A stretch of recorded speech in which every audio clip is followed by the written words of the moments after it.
و تفصیل حسن وجہہ وجہہ وجہہ ثلاثۃ وکذالک حسن الوجہ وجہ وجہ وحسن وجہن وجہن وجہن۔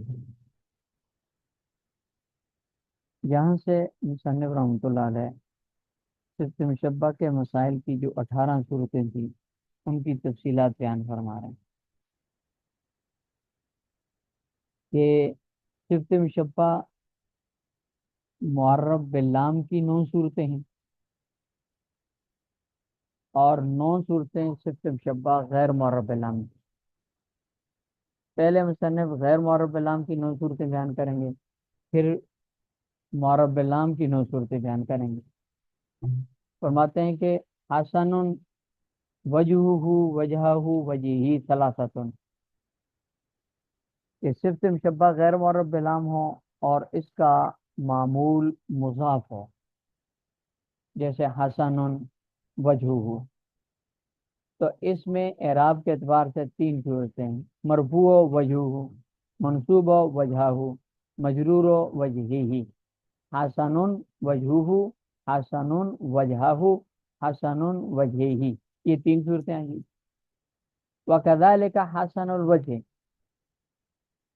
نمبر 2، صفت مشبہ غیر معرب باللام ہو اور اس کا معمول معرب باللام ہو تو بھی 3 صورتیں: مرفوع ہوگا حسن الوجہ، منصوب ہوگا حسن الوجہ، مجرور ہوگا حسن الوجہ۔